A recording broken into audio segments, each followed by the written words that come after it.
Welcome to our YouTube channel Super Accountancy.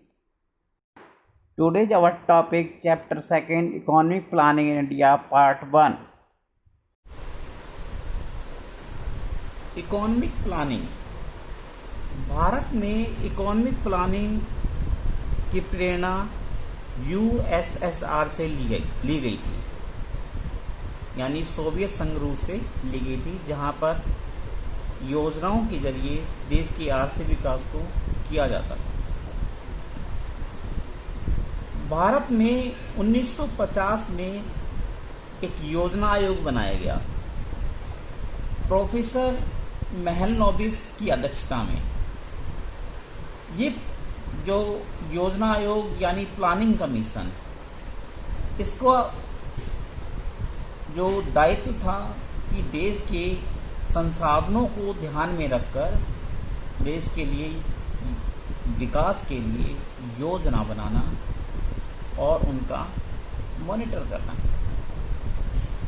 यह ध्यान रहे कि फरवरी 2015 में इस योजना आयोग को खत्म करके नीति आयोग बना दिया गया है, जिसका मुख्य उद्देश्य है कि ऐसी नीतियां बनाना जिससे देश का आर्थिक विकास बढ़ सके। प्लानिंग कमीशन होता क्या है? प्लानिंग कमीशन का मतलब एक ऐसा प्लान जिसमें एक निश्चित समय अवधि के लिए किसी देश के विकास के लिए टारगेट निर्धारित किए जाते हैं और उन टारगेट को प्राप्त करने के लिए पॉलिसीज बनाई जाती है। यानी इकोनॉमिक प्लान को हम कह सकते हैं plan to set the target and to make policies for development of country within the specified period of time. ये जो इकोनॉमिक प्लानिंग होती है ये दो प्रकार की। पहला है डायरेक्टिव प्लानिंग। डायरेक्टिव प्लानिंग मतलब ऐसी प्लान जिसमें गवर्नमेंट केवल मोटिवेट करती है प्राइवेट सेक्टर को, मार्केट फोर्सेस को, कि वो देश की आर्थिक विकास में अपना योगदान दें। इस प्लानिंग में, इस प्रकार की प्लानिंग में गवर्नमेंट डायरेक्ट रूप से इन्वॉल्व नहीं होती डेवलपमेंट और ग्रोथ के मामले में। ये केवल प्राइवेट सेक्टर को दिशा निर्देश देती है। और इस प्रकार की जो डायरेक्टिव प्लानिंग होती है वो पूंजीवादी अर्थव्यवस्था यानी कैपिटलिस्ट इकोनॉमी की मुख्य विशेषता होती है, जबकि कॉम्प्रिहेंसिव प्लानिंग, इसमें गवर्नमेंट जो है खुद पार्टिसिपेट करती है ग्रोथ और डेवलपमेंट की प्रोसेस में। और यह इस प्रकार की प्लानिंग समाजवादी अर्थव्यवस्था की मुख्य विशेषता होती है। और मिक्स्ड इकोनॉमी में भी कॉम्प्रिहेंसिव प्लानिंग कुछ क्षेत्रों के लिए की जाती है।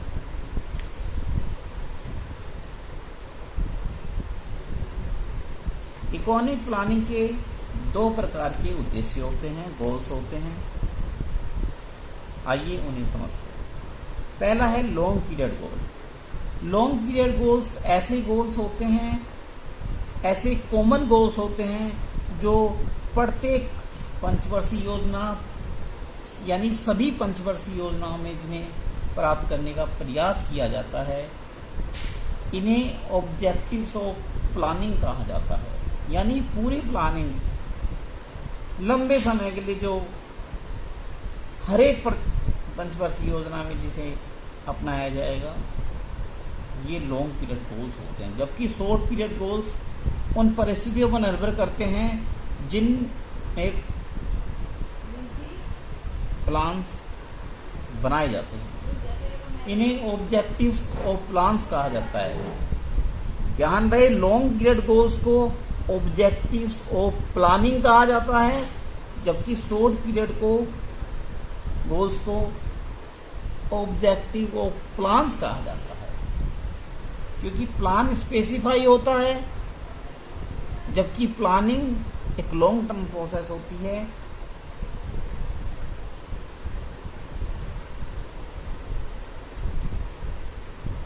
लॉन्ग पीरियड गोल्स में पहला गोल इंडिया में जीडीपी ग्रोथ। जीडीपी ग्रोथ का मतलब होता है increase in GDP. GDP means gross domestic production. इसका मतलब है कि देश की इकोनॉमी में आउटपुट का स्तर, उत्पादन का स्तर बढ़ाना, यानी गुड्स और सर्विस का फ्लो बढ़ाना, उनका प्रोडक्शन बढ़ाना, साथ ही उनकी प्रोडक्टिविटी भी बढ़ाना। न केवल प्रोडक्शन अपितु उत्पादकता, प्रोडक्टिविटी भी बढ़ाना। उत्पादकता और उत्पादन के बारे में हम पिछले चैप्टर में पढ़ चुके हैं। इंडिया में प्लानिंग इसलिए की जाती है ताकि हमारे जो प्राकृतिक रिसोर्सेज हैं उनका अच्छे प्रकार से दोहन हो सके, यूज हो सके, और हमारी जो प्रोडक्शन टेक्नोलॉजी है उसको इम्प्रूव कर सके, ताकि हमारी जीडीपी ग्रोथ कर सके। दूसरा हमारा ऑब्जेक्ट लॉन्ग पीरियड गोल्स रहा है वो है full employment. Full employment means ऐसी सिचुएशन जिसमें सभी व्यक्ति जो काम करने के इच्छुक हैं उन्हें काम मिले। यह एक प्रकार से हमारा सोशल ऑब्जेक्टिव प्लानिंग भी रहा है, जिसमें सभी व्यक्ति जो काम करना चाहते हैं उनको काम मिलता है, उनमें समानता आती है। इस ऑब्जेक्टिव से इंक्लूसिव ग्रोथ होती है, जिसका मतलब होता है ज़्यादा से ज़्यादा लोग, more and more people can participate in the process of growth, यानी ज़्यादा से ज़्यादा लोग ग्रोथ की प्रोसेस में इन्वॉल्व हो सके, पार्टिसिपेट कर सके, और ज़्यादा से ज़्यादा लोगों को इस ग्रोथ का फायदा मिल सके। ये इंक्लूसिव ग्रोथ कहलाती है। इसमें ना केवल सभी व्यक्ति पार्टिसिपेट करते हैं, बल्कि सभी व्यक्तियों को उनकी योग्यता के अनुसार, उनके काम के अनुसार उनका हिस्सा मिलता है। इसे हम ग्रोथ विद सोशल जस्टिस भी कह सकते हैं। तीसरा हमारा लॉन्ग पीरियड गोल्स रहा है सेल्फ सफिशिएंसी, यानी आत्मनिर्भरता, जिसका मतलब है डोमेस्टिक प्रोड्यूस्ड गुड्स, विशेष करके खाद्यान्न के मामले में आत्मनिर्भरता मिलना।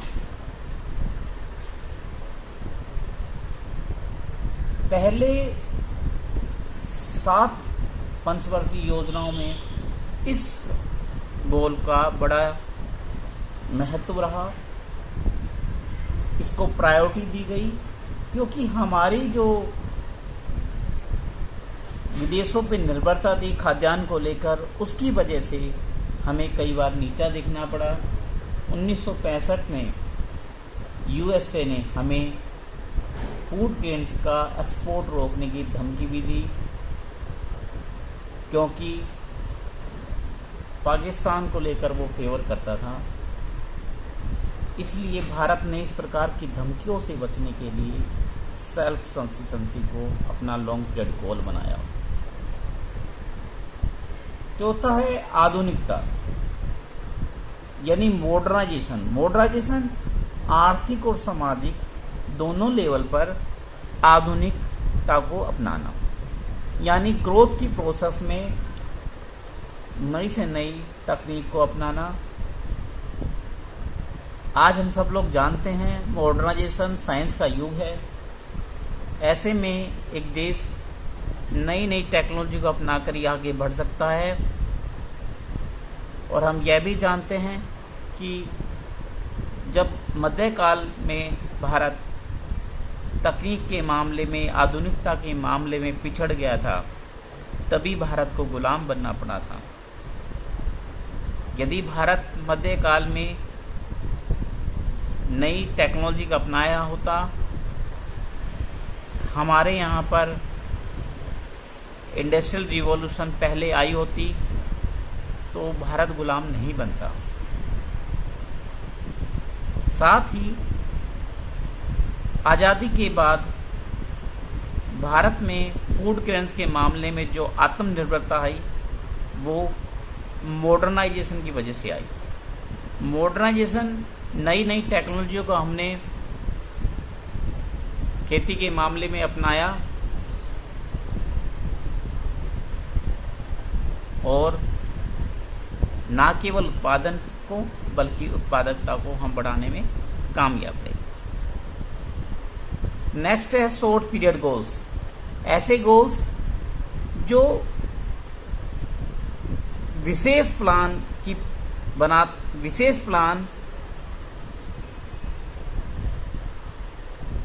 किसी प्लान को बनाते समय विशेष परिस्थितियों को ध्यान में रखकर निर्धारित किए जाते हैं। जैसे पहली पंचवर्षीय योजना में हमने कृषि क्षेत्र को ज़्यादा इम्पोर्टेंस दिया, दूसरे में हमने इंडस्ट्रियल प्रोडक्शन को पर फोकस किया। अलग अलग पंचवर्षीय योजना में हमने अलग अलग परिस्थितियों को ध्यान में रखते हुए अलग अलग शॉर्ट पीरियड गोल्स अपनाए।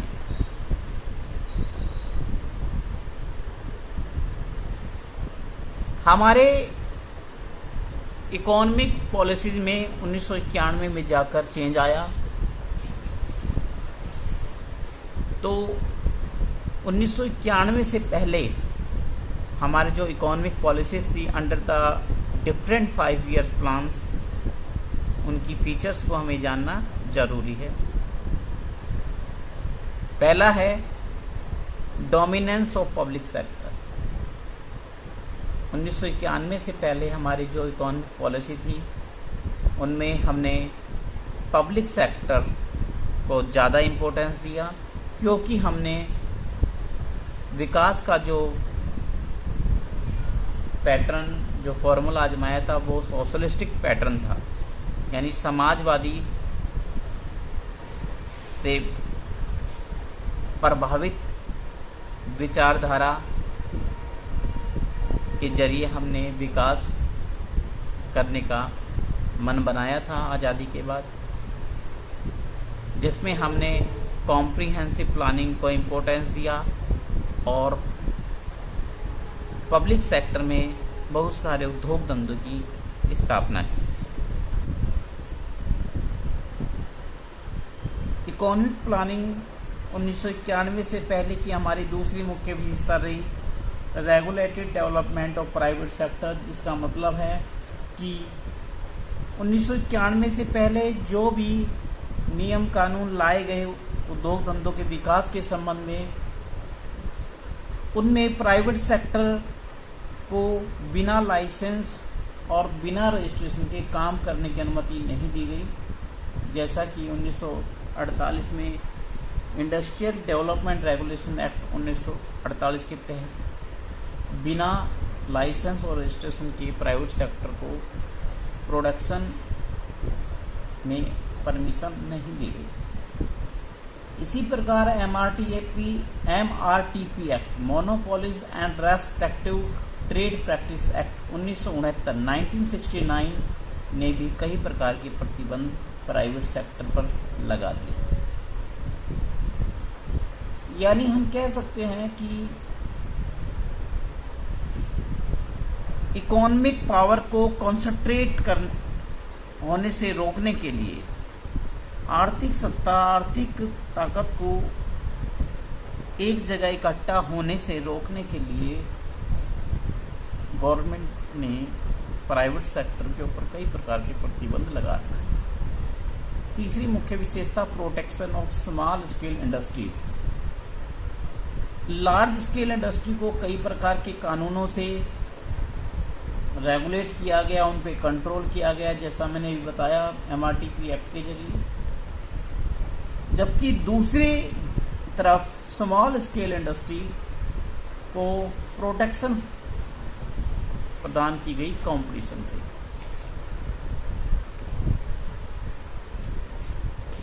उनके लिए कई प्रकार की इंडस्ट्री, कई प्रकार के उद्योग धंधे उनके लिए रिजर्व कर दिए गए। उन क्षेत्रों में केवल स्मॉल स्केल इंडस्ट्री को काम करने की अनुमति दी गई।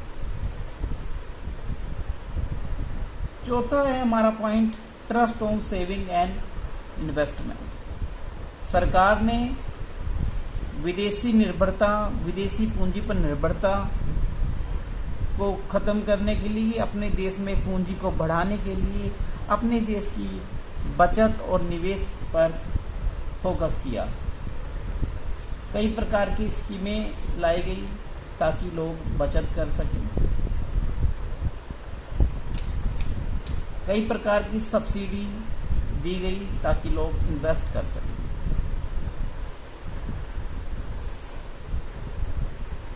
अगला पॉइंट हमारा है डेवलपमेंट ऑफ बेसिक इंडस्ट्रीज।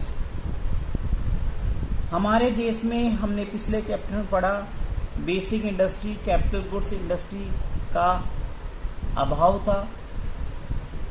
हमें छोटी छोटी चीज़ें, छोटी छोटी मशीनें भी विदेशों से मंगानी पड़ती थी।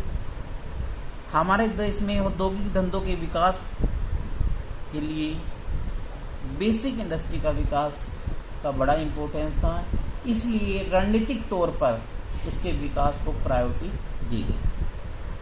कई प्रकार के बड़े बड़े कारखाने जैसे भिलाई इस्पात कारखाना, बोकारो इस्पात कारखाना, फर्टिलाइजर कॉरपोरेशन ऑफ इंडिया आदि की स्थापना की गई ताकि बेसिक इंडस्ट्रीज का विकास हो सके। अगला फीचर है प्रोटेक्शन फ्रॉम फॉरेन कंपटीशन। हमारे देश के उद्योगों को विदेशी कंपटीशन से बचाने के लिए कई प्रकार की सुरक्षा प्रदान की गई, जैसे विदेश से आयात के ऊपर भारी शुल्क लगाए गए, कई प्रकार के क्वांटिटी रेस्ट्रिक्शन लगाई गई इंपोर्ट के ऊपर। Next point is focus on import substitution. Import substitution means जिस चीज़ का हम इंपोर्ट करते हैं उससे संबंधित या उसकी जगह यूज की जाने वाली चीज़ का अपने ही देश में प्रोडक्शन करना इंपोर्ट सब्स्टिट्यूशन कहलाता है।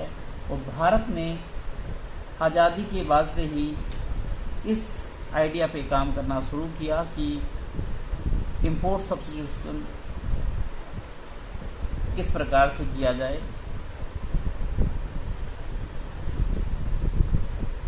अगली विशेषता जो हमारी इकोनॉमिक प्लानिंग की रही वो थी रेस्ट्रिक्शंस ऑन फॉरेन कैपिटल, विदेशी पूंजी पर प्रतिबंध। हमने विदेशी पूंजी पर प्रतिबंध लगाने के लिए कई प्रकार के कानून लाए, जैसे फेरा, क्योंकि विदेशी पूंजी से हम लोग डरते थे।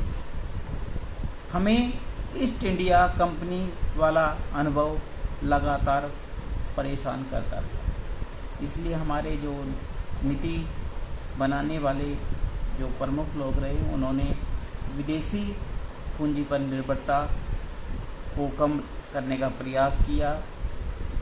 एफडीआई की बजाय हमने विदेशी लोन को प्राथमिकता दी, जिससे हमारे डोमेस्टिक मार्केट, हमारी घरेलू जो बाजार है उस पर हमारा नियंत्रण रहे, ना कि विदेशी निवेशकों का। लास्ट विशेषता हमारी रही सेंट्रलाइज प्लानिंग। हमने ग्रोथ और डेवलपमेंट के लिए जो प्रोग्राम बनाए, जो पॉलिसीज बनाई, उन पर सेंट्रल अथॉरिटी 2015 से पहले प्लानिंग कमीशन का नियंत्रण रहा। सेंट्रलाइज प्लानिंग में इस बात पर जोर दिया गया कि स्टेट प्लानिंग के दृष्टिकोण से, डेवलपमेंट के दृष्टिकोण से किसी प्रकार की बाधा उत्पन्न ना कर सके, किसी प्रकार की बाधा ना बने। सारे देश को एक इकाई मानकर प्लानिंग की जाती थी प्लानिंग कमीशन के द्वारा।